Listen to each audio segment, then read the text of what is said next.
Армысыз құрметті көрермен, біздің видеоға барынша лайк басып, пікір қалдырып, қолдау көрсетуіңізді сұраймыз. КНБ департаментінің бұрынғы басшысы Руслан Ысқақов қаңтар қырғыны кезінде маған бұйрық берген Самат Әбіш дегені сол еді. Бір күннен соң бас прокуратура Самат Әбішке қатысты қылмыстық іс тергеліп жатыр деп мәлімдеме жасады. Соған қарағанда Ысқақовтың соттағы сөзі билік органдарымен келісілген бе деген ойға қаласың. Орыстарда бывших чекистов не бывает деген сөз бар.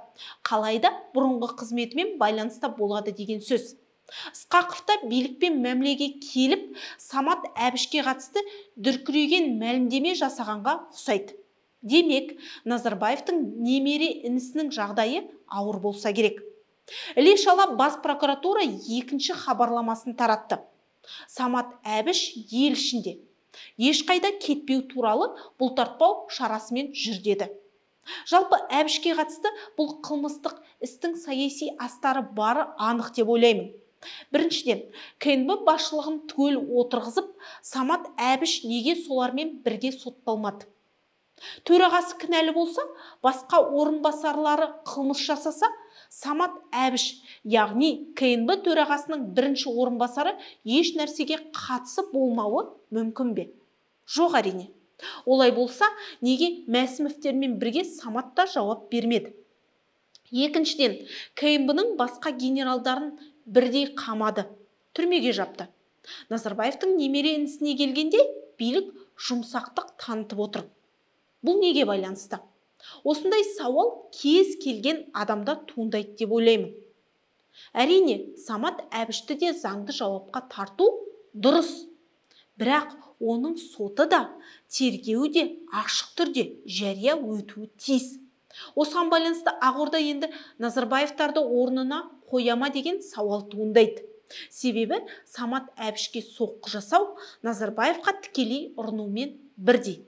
Қайрат Сатыбалдыдан гөрі дәл осы Самат Нұрсұлтанға жақын болды деген әңгіме көп.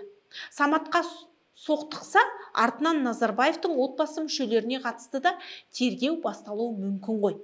Бәрі ықтимал. Бір жағынан бұл қоғамның сұранысы да.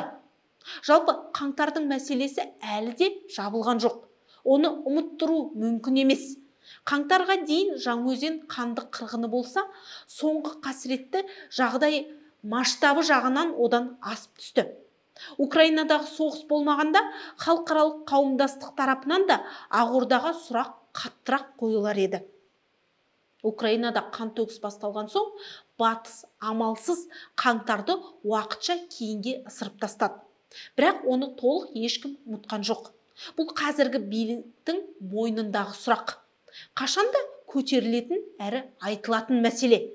Батыс кез келген уақытта биліктің қатысуынсыз-ақ ОБСЕ шеңберінде Мәскеу механизмін қосып, қаңтар қырғынын тергей алады. Оны да билік түсініп отыр. Сондықтан Самат Әбішке қатысты қылмыстық іс қозғау, қаңтар мәселесін әлі тергейміз, шындық ашылады, объективті тексеріс жүргізіп жатырмыз деген биліктің ишарасы болуы мүмкін. Екінші жағынан, бұл Назарбаевтарға жасалған соққы болса керек. Орындарына қойып, бастарын қылтитқысы келсе, соны шешудің амалы болуы ықтимал. Бірақ билік қаншалықты әріге барып, Назарбаевтарға шүйлігетіні түсініксіз. Мүмкін тараптар келісімге келіп, сонымен тоқтай ма, ол жағында көреміз. Логикалық тұрғыда Самат Әбіштен кейінгі кезек Болат Назарбаев пен Дариға Назарбаевада болуы керек. Екеуі де елде сұрақ көп. Бірі рейдерлікпен айналысты. Көп жұртқа қиянат жасады делінсе, екіншісі билікке ұмтылды. Кезінде Рахат Әлиевпен, одан кейін Қайрат Шарипбаевпен біраз былыққа батты деп айтады. Сондықтан бұйрық берілсе, дәл осы екеуінен бастауы керек деп санаймыз. Бірақ Ақорда мен Назарбаевтар арасында шиеленіс арта түсе ме, әлде осымен басылама, оны уақыт көрсетеді. Жан-жақты тергеу жүрсе, Назарбаевтар да аянып қалмауы мүмкін. Қолдарында құжаттары мен деректері болса, оның бәрі жарияланса, ертең Ақордаға да ауыр соққы екені анық. Жанболат та осыған дейін талай айтты. Назарбаевтардың ақшасы сақталса, миллиардтары қойны қоншында тығылып жатса, олар қашанда қауіпті. Диктатордың ұл қызы билікке бәленбай жылдан кейін қайтып келген кездері аз болған жоқ. Әлемде бар үрдіс. Ертең миллиардтарын салса, өздерінің орнығып қалған байланысын қосса, Назарбаевтарды билікке таласуы мүмкін емес пе? Бәрі ықтимал.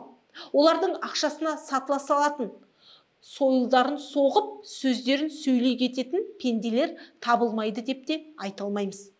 Сол тұрғыдан алғанда, Назарбаевтардың күні бітті, енді олар бас көтере алмайды деп айту қате. Осы себепті елді өзгеріске бастайтын бір ғана жол, ол демократияландыру, өзгеріс жасау. Жанболат сияқты, Мұхтар Жәкішев тәрізді, Марғұлан Сейсенбай сияқты білімді, беделді азаматтардың саясатқа араласуына, әділетті сайлауға түсуіне жол ашу. Шетелде қаншама мықты азаматтар бар. Ел сыйлайтын, жүрегі қазағым деп соғып тұратын адамдар жоқ емес, бар. Міне, осы жол ғана елді өзгеріске бастайды. Қалғаны құрдымға батырады.